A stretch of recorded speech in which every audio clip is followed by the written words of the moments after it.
It's a great turnout, yeah. Ready? Okay. Good afternoon, everyone.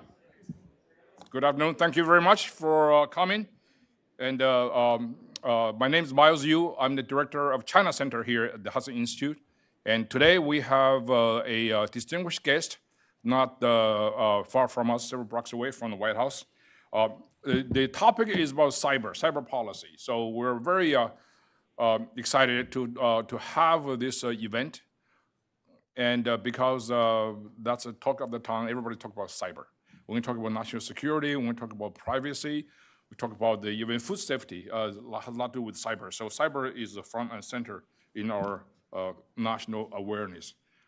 Our speaker today is Israel Soong. He's the director of cyber policy for East Asia and the Pacific for the National Security Council in the White House.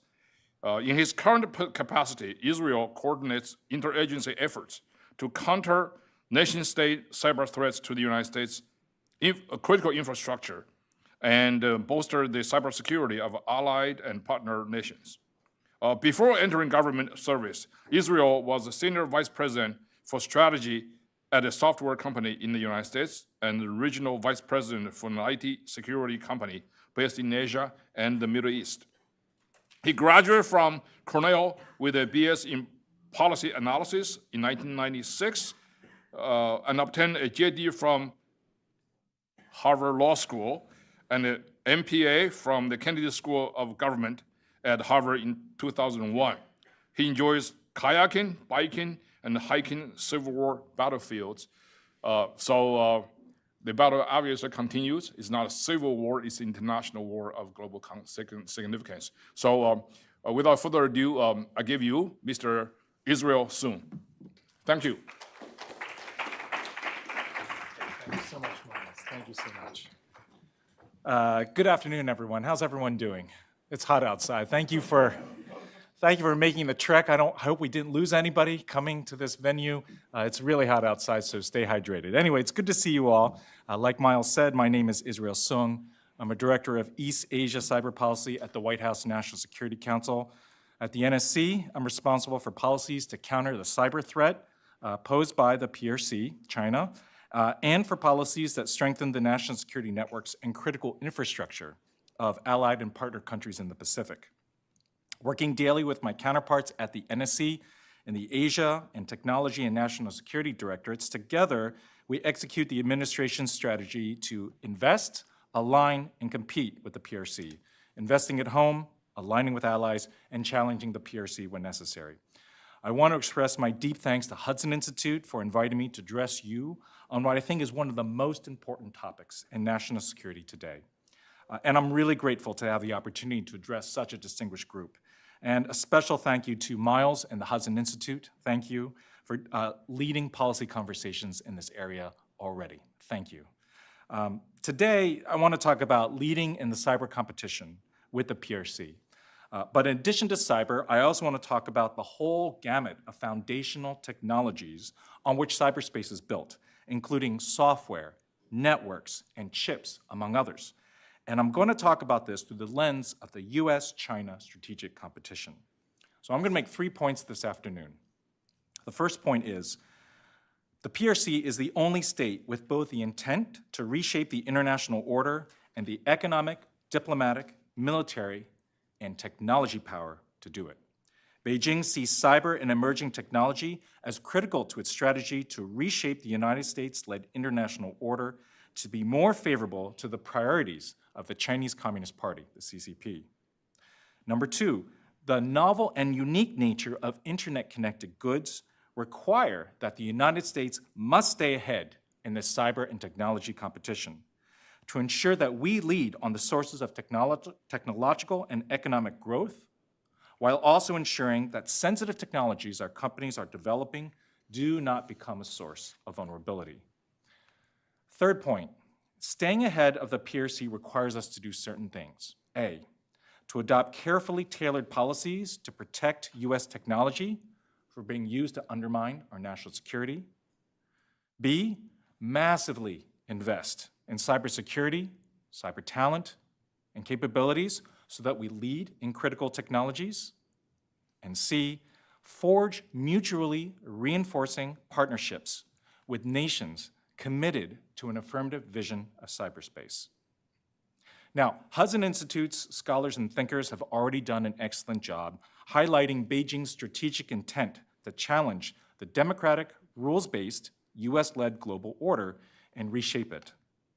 There are other scholars who have made this point eloquently, although by quoting them, I'm not endorsing them characterizations word for word. I'm just saying these are very eloquent summations, what has been done before. So, for example, Elizabeth Economy from the Hoover Institution has written, by now, Chinese President Xi Jinping's ambition to remake the world is undeniable. He wants to dissolve Washington's network of alliances and purge what he dismisses as Western values from international bodies. In his multipolar order, global institutions and norms will be underpinned by Chinese notions of common security and economic development, Chinese values of state-determined political rights, and Chinese technology. Rush Doshi from Brookings has written, at the global level, Chinese order would involve seizing the opportunities of the great changes unseen in a century and displacing the United States as the world's leading state.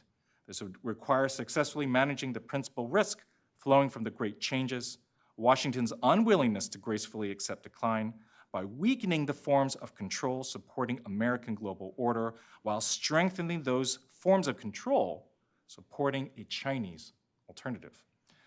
Now, I'm citing this scholarship because I don't intend to cover this ground again today. My objective today is to bring to this conversation an understanding of how crucial cyber and technology is to Beijing's plans. Our bilateral relationship with the PRC has gone through ebbs and flows. And one of our primary objectives has been to manage the tensions that come with this competitive relationship with the PRC, in which we have many differences. But here's the point. Deep under the surface, cyber and technology competition with the PRC is intense and on a massive scale. And like a deep ocean current, it is this competition that could ultimately decide what happens on the surface. Let me talk about the first point about PRC being the only state with the intent to reshape the international order. When I say that Beijing sees cyber and emerging technology as crucial to its strategy to reshape the US-led international order to be more favorable to the priorities of the CCP, what I mean is that the PRC has mounted a large-scale effort to actively and intentionally dominate these areas in a strategic way. Many of you are aware of the PRC's massive espionage effort against the US using cyber. In a campaign that has lasted over a decade, the PRC has been able to steal technology secrets from many sensitive weapons programs. You're also probably aware that the PRC has for many years pre-positioned on US critical infrastructure for a potentially disruptive cyber attack, setting up backdoors to enable it to cripple vital assets and systems in the event of crisis or conflict. And by critical infrastructure, I mean transportation hubs, power generation, electrical grids, communications, water supplies, and the like. What is public but is less well known is that the PRC has been doing the same pre-positioning to many other countries around the globe, including some who are our allies and partners. This global pre-position activity is truly massive in size and breathtaking in scope. For the PRC to have a potential to disrupt the critical infrastructure in all these countries has required their state-sponsored hackers to persistently and aggressively maintain this cyber axis for years on end. Let's talk about semiconductors, arguably the foundational technology of cyber.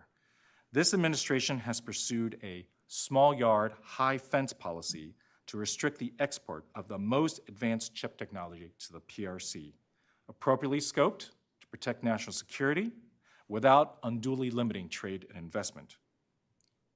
However, not only is the PRC now investing even more heavily in the indigenization of chip production, it is also actively and illicitly circumventing export controls. But it's not just self-sufficiency that the PRC is seeking. The scale of resources that the PRC has poured into its industries is not just to catch up, but it's indicative of an intent to surpass. Many Americans know about the strategic nature of semiconductor chips due to the work of Chris Miller, Dmitry Alperovich, and others. But many Americans have less awareness of the risks of the PRC dominance of the global network of port infrastructure. The world's market for ship-to-shore cranes is dominated by one PRC company, ZPMC, and I don't know if many of you are tracking on this. No matter where they're located, these cranes may be controlled and serviced and programmed for remote locations. And these features potentially leave them vulnerable to exploitation. Transcom's mobilization plans for the US heavily rely upon commercial ports in which these cranes are positioned that have the potential to disrupt a US military mobilization. Consider also China's state-supported information port management platform called LogInc. Because the software is so dominant in the global market for port logistics, it can help consolidate Beijing's influence over the global maritime transport system. During crisis or conflict, this software has the potential to be leveraged to provide intelligence to the PRC or possibly even influence port operators who use it. Threats are why President Biden recently issued an executive order to bolster the Department of Homeland Security's authority to directly address maritime cyber threats, including through cybersecurity standards to ensure ports are secure. Or consider artificial intelligence, a hot topic in Washington these days. PRC companies are under pressure to lead globally, but so far many of the PRC's generative AI efforts continue to rely upon US-based large language models, they're called LLMs, because the PRC's versions are still lagging behind. However, the PRC has declared by 2030 that it wants to lead the world in AI, a technology with many, many military applications, and whose development would allow the PRC to achieve technological influence in many regions to undermine US national security objectives. And the PRC has pledged billions to Chinese researchers and firms supporting their own AI development. In addition to carefully tailoring policies to restrict the export of the most advanced AI chips, the Biden administration has also rolled out historic measures to promote investment in AI innovation, the CHIPS and Science Act, while issuing a major executive order to ensure that America leads the way in seizing the promise and managing the risks of artificial intelligence. Or when it comes to quantum, when it comes to building crypto-analytically relevant quantum computers, the competition between the PRC and the US is even more pronounced. While the US has invested $5 billion into quantum research, the PRC has poured $15 billion, although these numbers do not include private sector investments. In 2023, there were some indications that scientists in the PRC had achieved milestones in constructing a quantum computer that could outcompute those currently under development in the US. If the PRC had a breakthrough in quantum cryptoanalysis before the US did, the consequences for our national security would be dire. Every communication that has been collected by the PRC, and many communications are collected by the PRC, every communication is potentially decryptable by a crypto-analytically relevant quantum computer, and therefore would be placed at risk.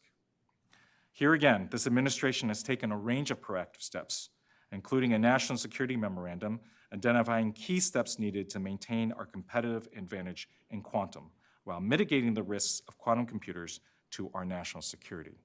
There are many other topics that I could discuss: data, cyber, electric vehicles, aerial drones, telecommunications, undersea cables. The areas in which technology touch are so encompassing, and they're all relevant to our national security.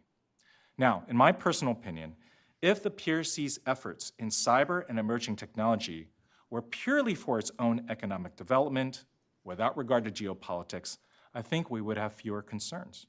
But such PRC policies don't just have implications for China's economic development or US companies' economic competitiveness. They directly implicate US national security and our capacity to defend allies and partners around the world.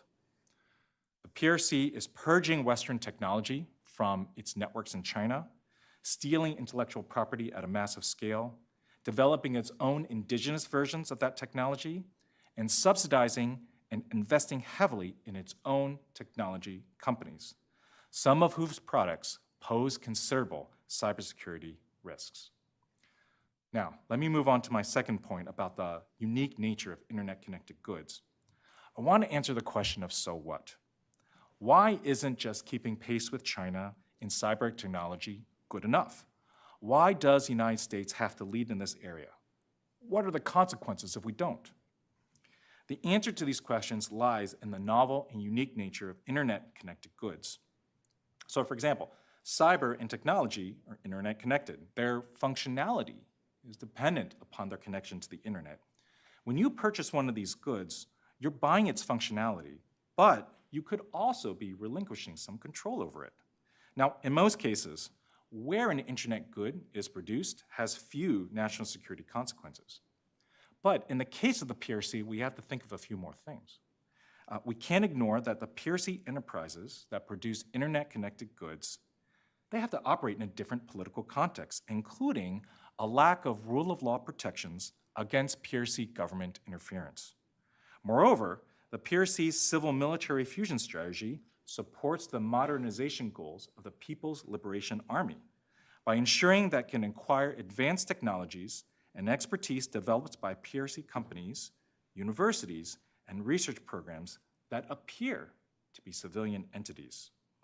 Therefore, the unique and novel nature of internet-connected goods is such that someone's private decision to purchase such a good produced in the PRC could have potentially significant national security implications. Now, in my personal view, the PRC has long recognized on a strategic level this potential for internet-connected goods to advance their national security objectives. Now, I'm not saying that we should have a policy to oppose trade in all internet-connected goods from the PRC.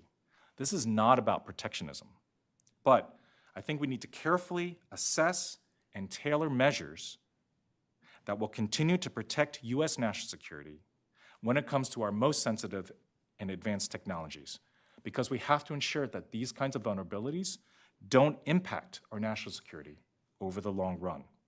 Let me give you a concrete example. Let's take connected vehicles. New vulnerabilities and threats could arise with connected vehicles if the PRC gained access to these electric vehicle systems or data. Right? Connected electric vehicles collect large amounts of sensitive data on their drivers and passengers, regularly use their cameras and sensors to record detailed information, possibly on our infrastructure, interact with critical infrastructure, and in some cases, can be piloted or disabled remotely. Connected autos that rely on technology and data systems from the People's Republic of China could be exploited in ways that impact national security. Now, the Department of Commerce is issuing an ANPRM, an advance notice of proposed rulemaking, to investigate the national security risk posed by connected vehicles from countries of concern, including from China. Commerce will gather information from the industry and the public on the nature of these risks and try to determine what potential steps that can be taken to mitigate them. The administration goal is to manage competition with the PRC, finding mutual areas of competition and preventing competition from veering into conflict. But because Beijing has a long-standing, ongoing effort to channel resources into emerging technology and breakthrough industries, we have to be very careful from a national security point of view. These areas in which cyber, semiconductors, quantum, and AI, they all have significant dual-use applications. My point is, technology itself is an extension of geopolitical power. Where technology is made, how is it produced, and what countries have control over technology have absolutely national security consequences. Which means we can't just pace the PRC. We have to stay ahead of the PRC in the cyber and emerging technology competition, particularly in those foundational and sensitive areas. Our approach is about protecting technology advantages and preventing our competitors from using technology against our national security interests. Okay, my third and last point, right? My third and last point was, so what are we supposed to do in terms of tailoring policies, in terms of investing in cybersecurity and talent, in terms of forging mutually reinforcing partnerships with allies around the globe? What do we do about this? Okay. How do we stay ahead of the PRC in this cyber and emerging competition? What does staying ahead look like? Let me give you a few thoughts. First off, I don't want to just tick off a laundry list of policy options. And what I'd rather do instead is set out some kind of strategic direction and let very capable subject matter experts here at Hudson, at other think tanks, and in other industries figure out what policies are feasible and effective under these broad brushstrokes. First, let's talk about cyber and emerging technology. There should be continual dialogue between industry and government on trends in critical and emerging technologies, the opportunities and risks they pose, and the appropriate application of tools to mitigate the risks, safeguard our most sensitive technologies, and extend our technology leadership. So for example, the administration's current policy of small yard, high feds has been applied to things like advanced computing and semiconductors, and these are critical to our national security. I don't think anyone would dispute that. But there's another technology space that is kind of at the frontier, which is cloud computing.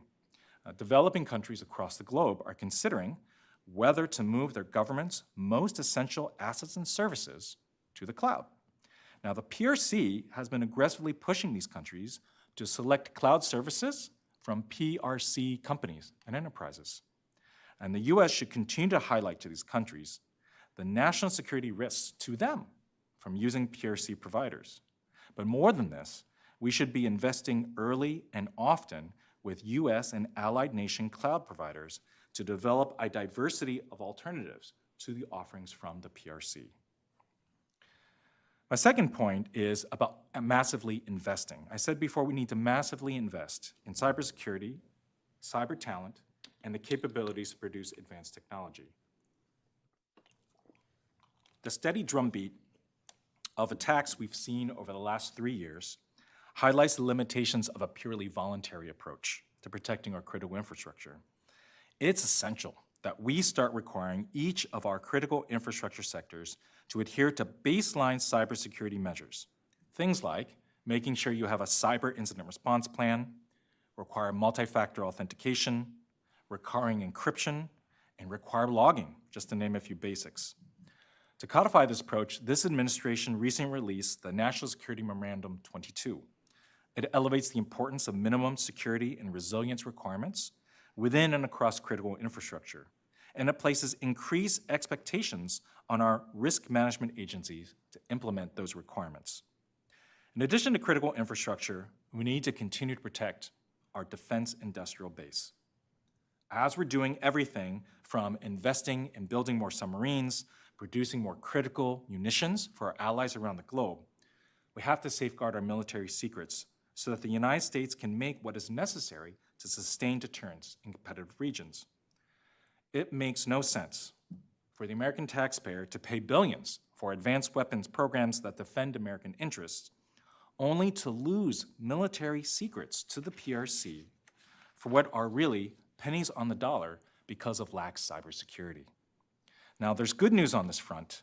The DoD is amending the Defense Federal Acquisition Regulations, DFARS, to require defense contractors to adhere to a consistent, comprehensive framework certified by a third party to enhance cybersecurity for the defense industrial base.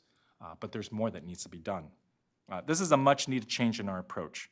So when the Pentagon purchases advanced weapon systems for a possible future conflict with the PRC, that financial commitment should also reflect some kind of reasonable certainty that the technology underlying those weapons has not and will not be easily compromised by the PRC's cyber espionage campaign, because the defense contractor has gone above and beyond to maintain the highest standards of cybersecurity.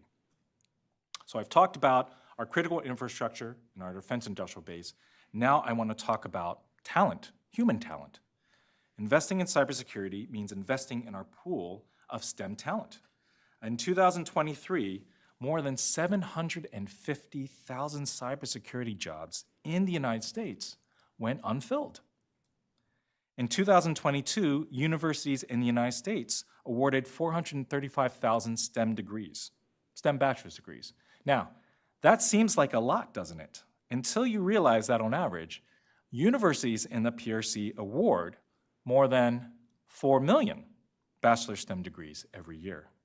Now, I know, the PRC has a greater population.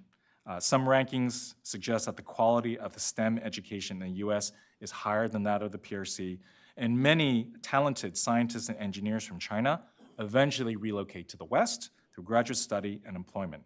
But my point is that the weight of engineering and scientific resources that the PRC can bring to this competition should not be discounted. The United States needs to increase its STEM talent to ensure that we can sustain our research enterprise, drive innovation, and support our national competitive edge in cyber and technology. In addition, we have to have corresponding investment in a national renewal of capabilities to produce advanced technology. Over the past 18 months, this administration has prioritized semiconductor fabrication in America, investing $39 billion in Arizona and Ohio. This is a strong start. And as we execute the invest portion of Invest, Align, and Compete, let's continue to have conversations over what areas in cyber and emerging technology we need to be leading in. In addition to those areas already identified, what future critical areas should we be investing in? And the areas that are not critical to US national security, might we find synergies and cooperation elsewhere? For those future areas of cyber and emerging technology we think are critical, what does it take to invest in the human talent, to invest in process engineering, and infrastructure in order to make this happen? In some cases, these may be mutually reinforcing. So for example, large-scale investments in semiconductors may also need to accompany investments in quantum that underline our digital future. I want to speak one point about AI as it relates to cyber. You know, we've already discovered now that AI has demonstrated the ability to help produce exploit code, discover software vulnerabilities, create spear phishing attacks, and automate cyber intrusions. As AI research continues to advance, these dual-use cyber capabilities are likely to grow. Today, the PRC lags behind leading American companies in frontier LLM development, but we need to invest appropriately in cybersecurity to protect things like proprietary AI source code, the model weights, and the training data we're using for these AI models. These technologies have to be safeguarded to prevent the PRC from co-opting US innovation for national security purposes. But at the same time, we have to continue to allow our developers to lead in global markets and contribute to a thriving open source innovation community. We need to protect our data. We need to protect the interconnected infrastructure of banking, communications, virtual platforms, and computer networks, especially those that support our electoral process. Lastly, and this is my last point here, we need to extend this successful strategy of multilateral partnerships to the cyber and emerging technology domain. You know, over the last 3 years, the United States has accelerated a lot of these foreign partnerships based on geopolitical alignment and cooperation to compete with China. So AUKUS, Quad, right? These are some of the examples. We need to start asking ourselves more, what are the best ways to align with foreign partners on national security and economic concerns around things like semiconductor lithography and chip fabrication technology? I suggest that we do the same for cyber and emerging technology. How can the United States expand and enhance multilateral partnerships with like-minded nations to share cybersecurity information and build joint resilience together?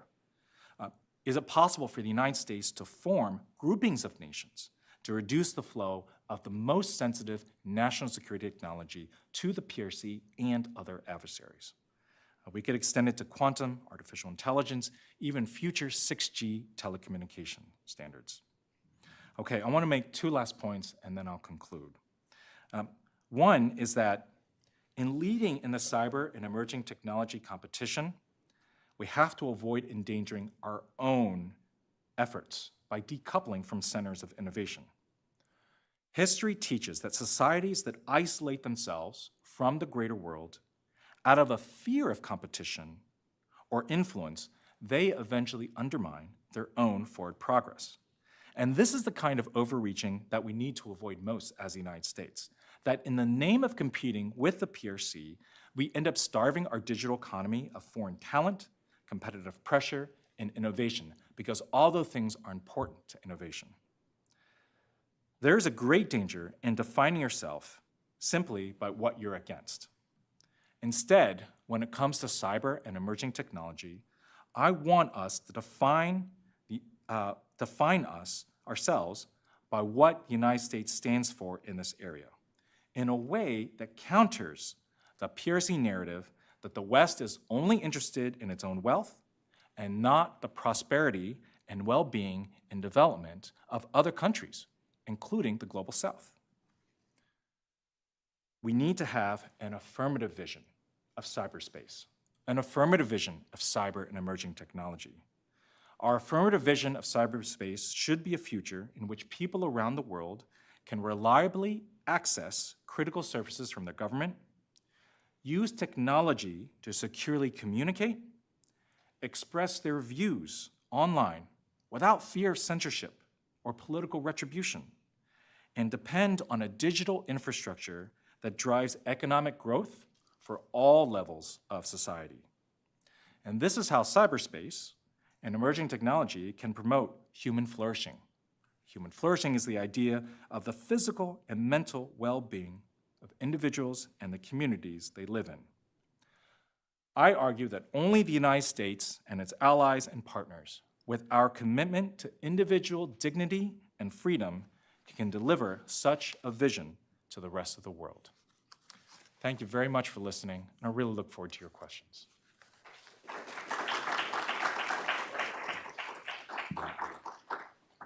Thank you, Mr. Bill. Thank you so much, Miles. All right. So now we're going to have a few minutes, just have some conversation based on what he talked about in his wonderful speech. And then after that, we have question and answers from the audience. Okay? Israel, thank you for that wonderful speech. You mentioned cloud service as very essential in cyber. Now, cloud, of course, involves servers. Recently, the nation had a very robust conversation, a dialogue about TikTok. Yes. Right? TikTok escaped our scrutiny largely by agreeing to move the servers outside of China, but now they move to mostly Singapore. The question still remains, who has access to the servers outside of China? Obviously, the Chinese government has total access to that. Conversely, the issue of cloud service is also very important. Apple, that makes this wonderful device here, it has a huge customer base in China. Right. Apple's servers of all China-based customers are in Guizhou, China. That's right. So Chinese government has total access to that. Now, you cannot really separate the Apple sold in China totally from Apple used here in the West. So there's a lot of interconnection over there. Now, how do you secure this kind of it's not just a business transaction, it's something to do with the national security policy. How would you address that, since you're a director of cyber policy for East Asia? Miles, thank you for this question. This is a great question and great examples, both Apple and TikTok. If things are being stored in servers that are located overseas from the United States, how do we protect our citizens' data? How do we protect our information, particularly from a country in which there's civil-military fusion, right? The companies in China that may be running these servers, they don't have a rule of law. They don't have any kind of rule of law system that allows them not to accept a demand from the Chinese government to access this information. So let me confine my comments to very specific instances of national security, because I definitely don't want these comments to be construed that we need to cut off all digital trade. But I think that the ambit of areas of concern about our servers and our information being located for goods in China, I think we need to start expanding that ambit of concern, because it's just not national security technologies that are at risk. The ordinary data of American citizens, and especially American citizens and Americans here in this country who are expressing freely how they feel about certain geopolitical issues, that kind of freedom is also at stake. So what I'm saying is that technology is really changing the landscape of what it means to have your data protected. And it's certainly something that we need to pay more and more attention to. I can make the same arguments about so many other kinds of technology, since we're no longer storing information on a premises server somewhere in the United States, In fact, at some points, we may not even know where the servers storing our information are in these huge data warehouses around the world. This is a new and novel issue that I think we'll pay attention to. Even in this administration, we're paying attention to it. Whatever comes next in the next administration, we should absolutely broaden that ambit of perspective and think, what are the national security implications of cloud computing? Now, I mentioned the developing countries making a decision on whether to accept a PRC cloud infrastructure or maybe a cloud infrastructure based upon some US companies here. And a lot of companies are concerned about, well, what about the sovereignty implications? If I have to choose between the PRC and the US, what do I choose? One possible answer to that is, who has the civil-military fusion and who has rule of law protections going on? Which society is more dedicated to things like the affirmative vision of cyberspace, free expression, the lack of online censorship, individual dignity, human rights? And so I think when presented with that choice, I think that could be a very compelling argument for these countries. But of course, the PRC, what is their advantage? It's cost. It's cost. And one of the things I want you to take away from this talk is be able to question this idea of, well, for an American economy to work, it doesn't matter where we outsource things. It doesn't matter where our cloud computing servers are. These things doesn't matter as long as we're providing things to the cheapest cost to the American consumer. And I just want to question that and say, you know, from national security perspectives, that may not always be true all the time. The lowest cost may have a national security implication that we need to be tracking. Thanks for that question, Miles. Great. I have another question for you. Go, shoot. Now, you mentioned about the sovereignty. Now, if one nation's sovereign domain is being invaded, then that normally is constituted as a war. So, but when we talk about war, we talk about mostly kinetic confrontation. If you broaden the definition of sovereignty, and the invasion of a sovereign domain can take place in many aspects. Now, let me just, in the cyber domain, let's say this. This is what China has done to this country, right? 2015, China, state-sponsored hackers, stole 21 million records from the Office of Personnel Management. That's the entire federal government workforce. Also in 2015, 80 million records stolen by the Chinese at the second largest insurer, Anthem Incorporated. 2017, 147 million people's financial credit records were stolen from Equifax, one of the 3 largest credit rating systems in the United States. 2018, 383 million customers' records were stolen from Marriott International Hotel, the data center. And then 2021, Microsoft Exchange server, hundreds of millions of customers' information were stolen by Chinese hackers. 2022, US Naval Undersea Warfare Center in Newport, Rhode Island. The data center was breached by the Chinese hacker. Unknown quantity of US submarine technology and capability data were stolen. Now, we have a general sense of indolence, helplessness when we deal with China. There's a massive scale of cyber attack. If that's not the war, what else is? So what's the official response from the White House? That's a great question. It's also a very challenging question, right? So in the cyber world, we make a distinction between cyber espionage and cyber attack. We've actually made it very clear, right, to other countries and adversaries. If there is a cyber event that happens in the United States that impacts critical infrastructure and harms American, that would be considered an attack on the United States. But your question is asking about what about the theft of intellectual property, personal records, private information? Does that constitute an attack? And that's harder to say. But I don't want to leave you with the impression that there's little that we can do against the PRC cyber actors stealing our information. There's actually a lot we can do, which is why cybersecurity is such a priority for this administration. How do we get critical infrastructure providers to maintain minimum cybersecurity standards? How do we get defense industrial base to improve their cybersecurity? These are all really good things. I'm afraid that when I talk about cybersecurity to non-cyber audiences, I'm afraid, and I don't want to leave audiences with the impression that these attackers are so skilled that there is little we can do. We can actually do a lot. We can actually improve our cybersecurity a lot. We can actually warn our allies and partners about what the PRC is doing. And we can do a lot of things to make it more costly for the PRC to actually do these kinds of activities.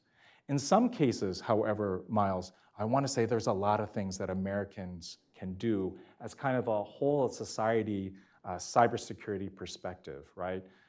In the White House, in the NSC, in the Cyber Directorate, we've seen pretty egregious examples of manufacturers of security hardware putting things on the market that have vulnerabilities that are easy to exploit by PRC hackers, not issuing patches for them quickly. We have seen critical infrastructure providers using default passwords, even after being warned they shouldn't use default passwords on their systems.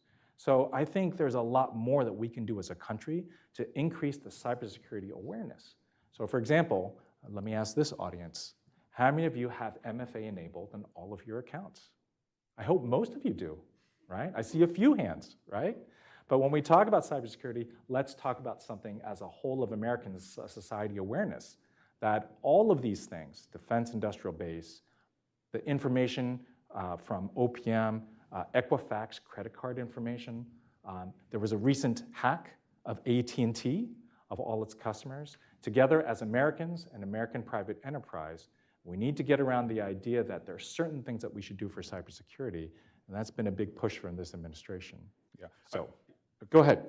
Well, no, I think one reason why China has almost insatiable appetite for stealing all the kind of data is because all this collection of data on a massive scale serves one purpose, that is to create a very efficient AI system.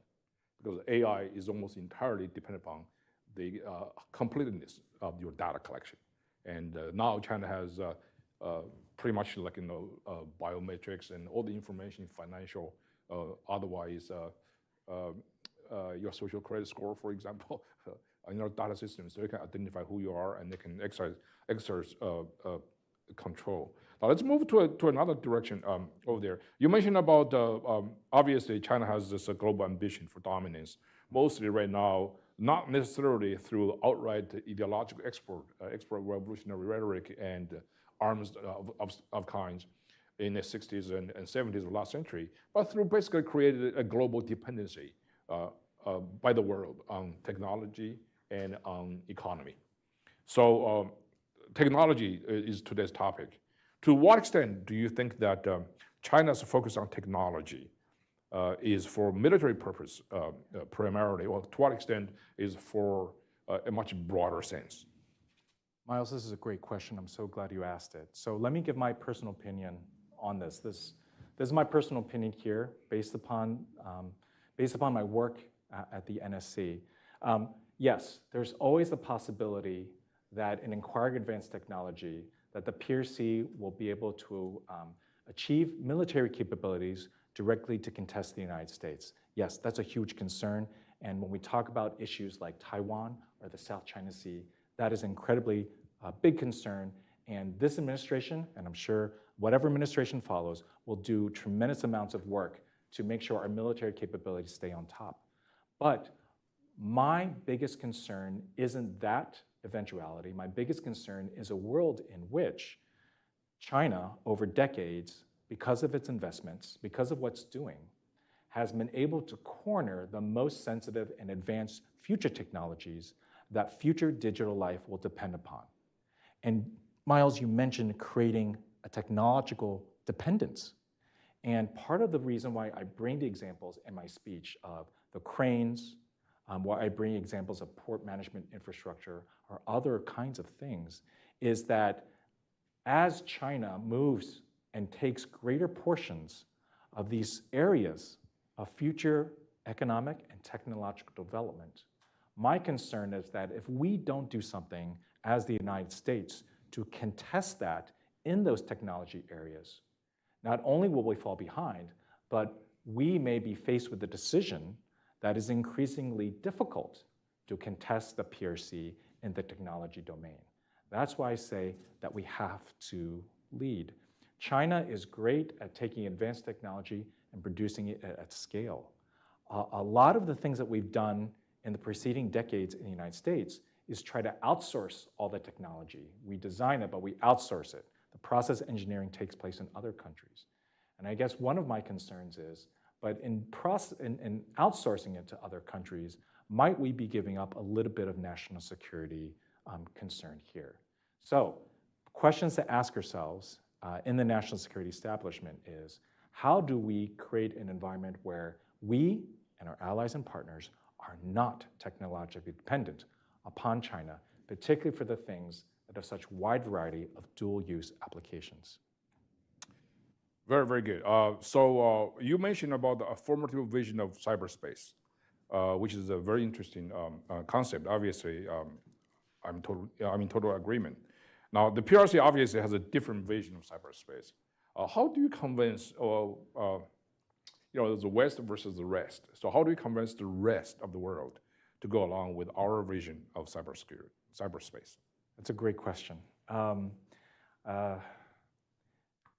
I think that, as I said before in my talk, simply defining what you're against can be dangerous as an argument, right? We need to define what we stand for as Americans.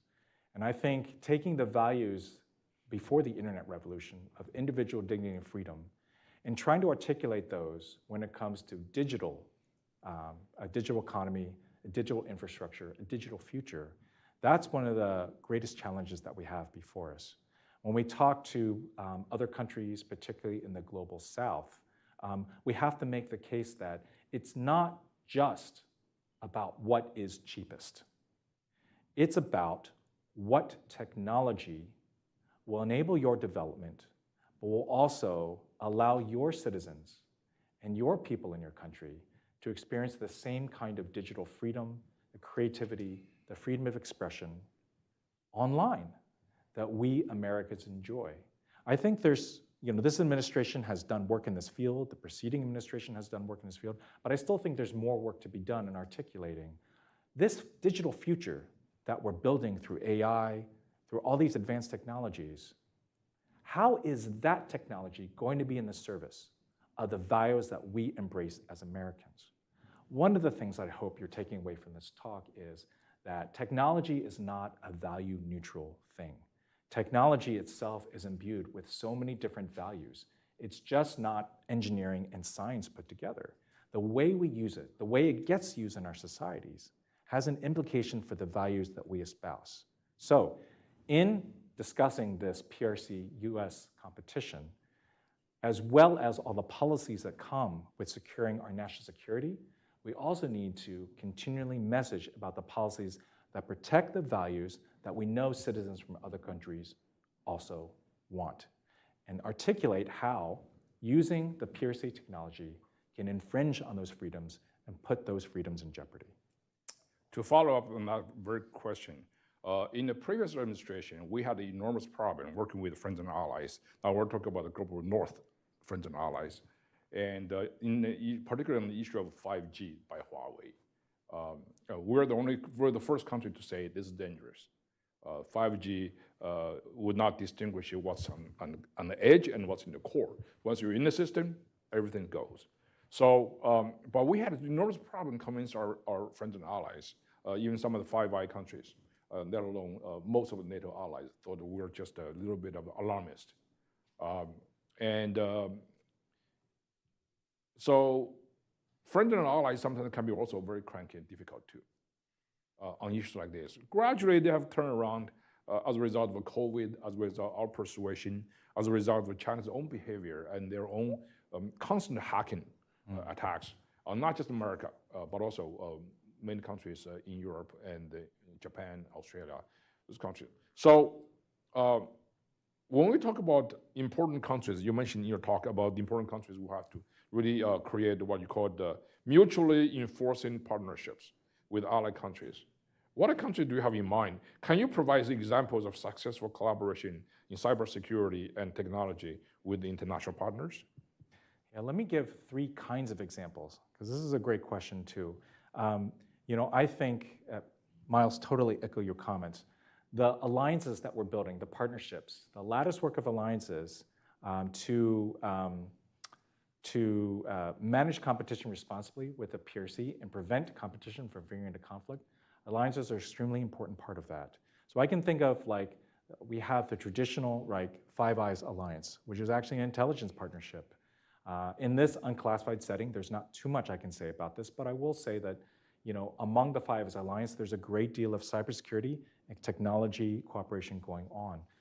Recently, earlier this year in February, was the first time that agencies of the United States, Australia, Canada, and United Kingdom got together to issue a joint mutual cybersecurity advisory about Volt Typhoon, about PRC cyber actors. That's only the start. We can do a lot more of those kinds of joint cybersecurity advisories and involve more countries. So that's one kind of alliance, using existing alliances and making sure that they also address cyber and technology. There's also new alliances that are actually based upon science and technology. I'm thinking of the AUKUS kind of alliances. Most people know about AUKUS Pillar 1, about the submarines, but a lot of people don't know that AUKUS also has other parts of it that deal with collaborating and sharing with different countries about how to cooperate in the emerging technology space. And then I think about the new alliances that are developing, particularly in the Indo-Pacific. I can't give any specific, name any specific countries in this example, but you can think of a map of Taiwan, think about the surrounding countries and allies and partners that we are dependent upon for US military mobilization to get and move forces into theater in the event of a cross-strait crisis. Those countries are benefiting from the United States directly engaging, hardening national security networks, bolstering the security of critical infrastructure. It's a work in progress, but it's great work. And those are the kinds of new alliances. That third category is the one that I'm most excited about. There are a lot of other countries around the world. We just had the NATO summit here in Washington, very successful. We've had a lot of opportunities to build new alliances that incorporate or are based on cyber and emerging technology. AI is one of the things that I think has the most promise. There are other countries, and I will name one country, for example, like Japan, who has such an impressive scientific community. And we are talking with Japan about being partners in AI. And I think there are other countries who we can also partner with in AI, those who share our affirmative vision, those who share our values about what should AI be used for, and how do we keep AI from being used against our national security interests. Well, I just visited, because summertime everybody travels. I've been traveling to Europe and to Asia the last couple of months, and every country is very actively involved in the cyber issue, and particularly the foreign partnership. Not because it's important, not only because it's important to them, to everybody's economy, but also there's a very strong sense that everybody feels the common threat. Common threat is a foundation for common defense. And the common threat primarily comes from China. If you listen to our national leaders' pronouncements about the cyber threat from China, it's at a scale of unmatched in human history. You listen to Director Ray's talks, right? So it's just mind-boggling how much of China has been involved in this. I mean, it's just like, it's on national policy level, we're still doing this kumbaya dance with China, as if China is just one other normal country who misbehaves occasionally. No, it's very systemic. It has a very, very ambitious intention to upend the existing international order. Now, let me, with the interest of time, so I have several questions, but I'm going to just stop here and listen, hear what you have to say from the audience. Okay, please. Here.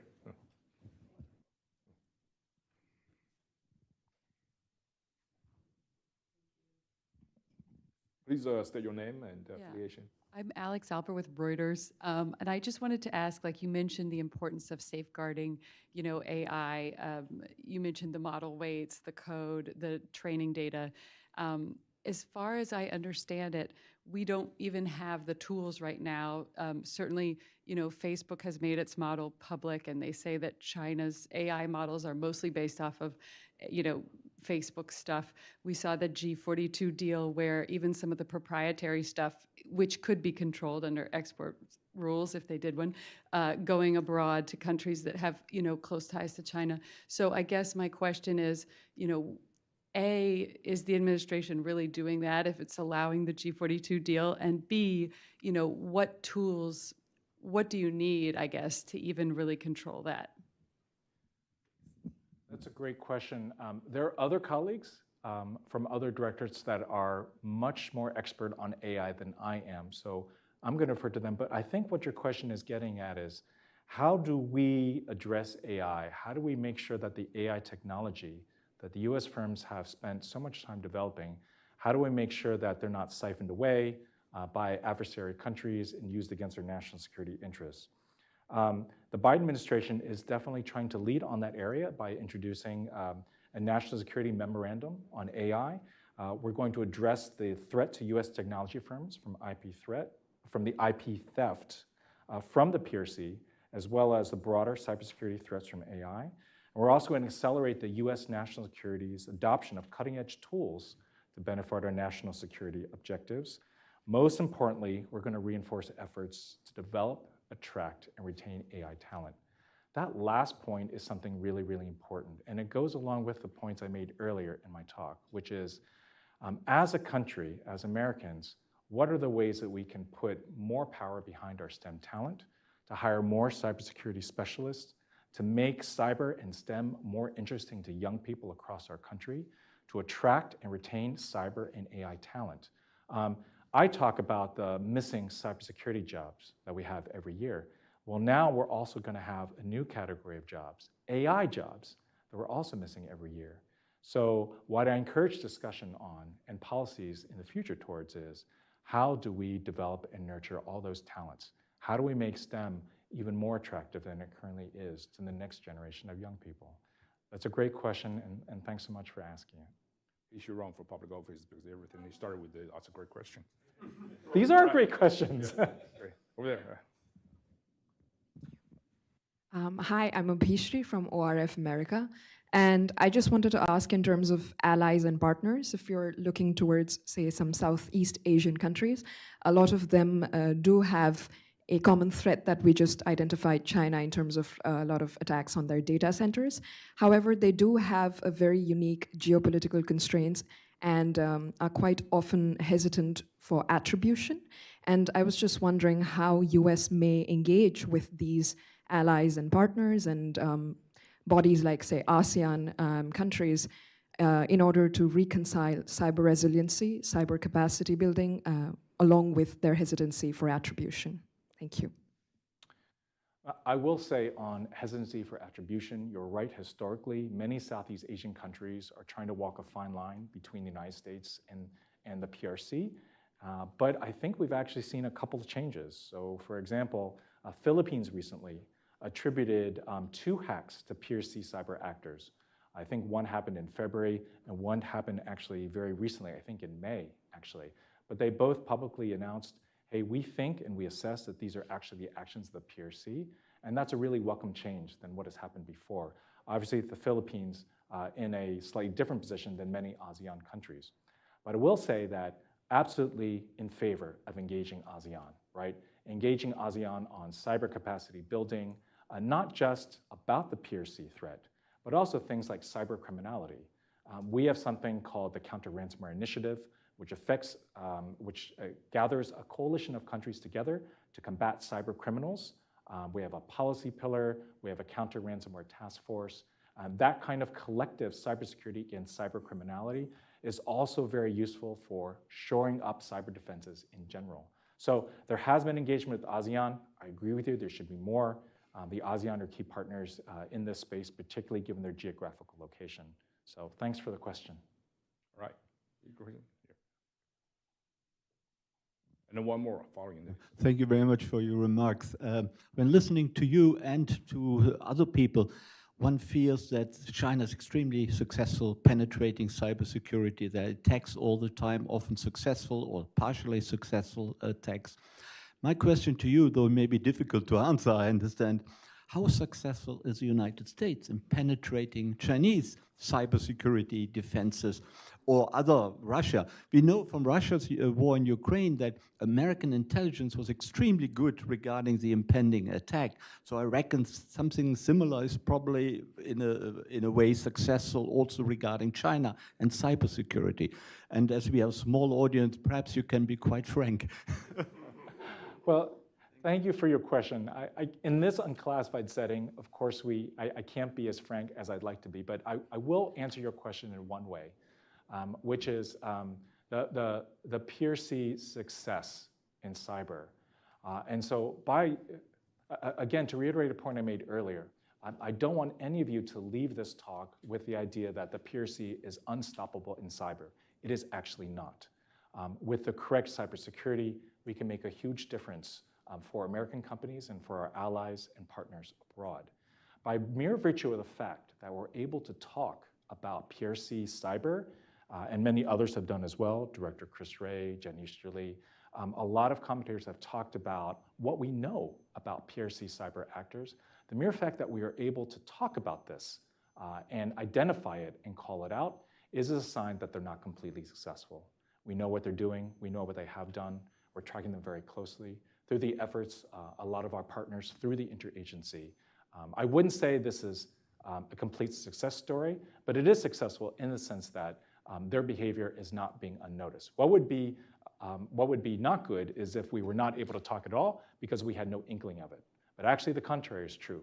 We actually have very, very good understanding of what's going on in some cases. So I'm sorry I can't answer any more in this setting. Thanks very much for your question. But I want to add that to what Israel said. America is a country of innovation. America is a country of enormous energy and creativity. So we have capabilities.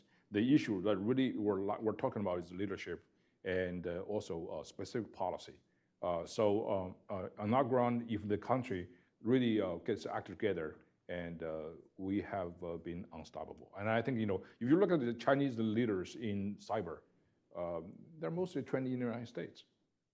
So they learn the skills and for a very purposeful, in a very purposeful direction and serve the country and the state. So if the U.S. government has the policy right and then people are mobilized, and I think we have powerful companies in Silicon Valley. Look at Google. Google commands an enormous amount of data, the human activities. So, but they're being very prudent, and Chinese government is really good at weaponizing any technology in its position.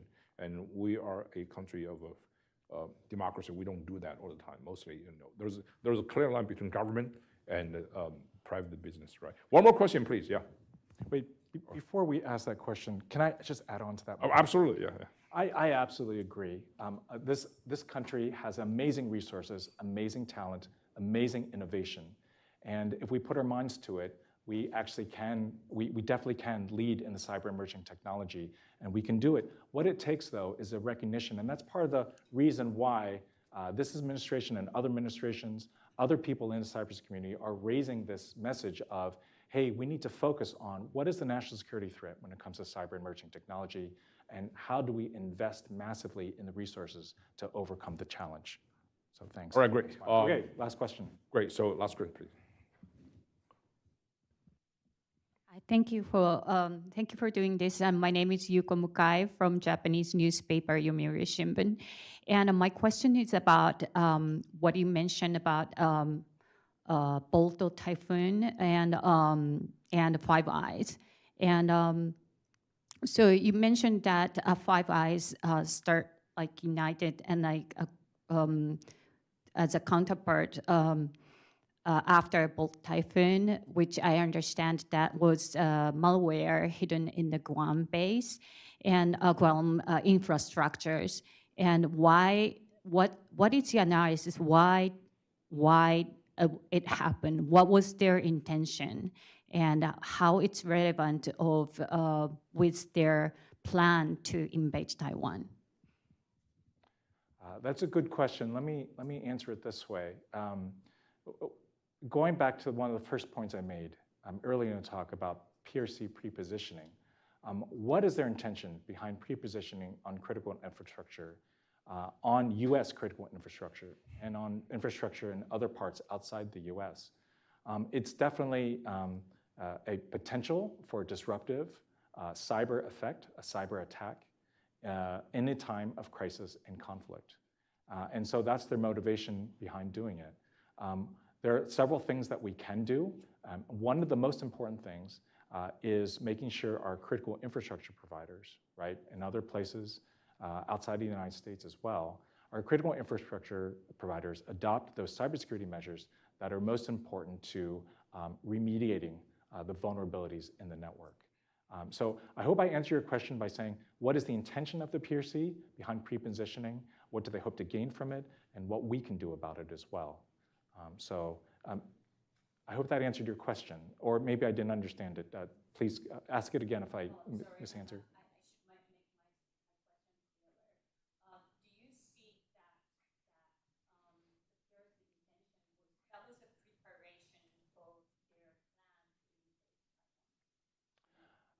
I hesitated to connect it to any particular scenario, but I will say that Taiwan is one of the potential crisis points in which pre-positioning could be useful to them.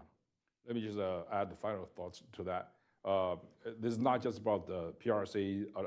We in the United States, also in the West to a larger extent too, we have incorporated the cyber into our sort of a war platform. It used to be C4. That's command and control communication computer. Now it's a cyber, it's a C5 now. So this definitely in the domain. Cyber definitely is catchphrase of our decade, if not the century. So much so there is a truck, the name of with the cyber on it. So it has nothing to do with cyber. But the key point is that our life will forever be changed by the infusion of the element called cyber, and to a large degree, artificial intelligence. Thank you very much, Israel, and for this wonderful conversation. I'm sure this conversation will continue. Please check out our website at hudson.org, and we have events like this all the time. Thank you very much, and good afternoon.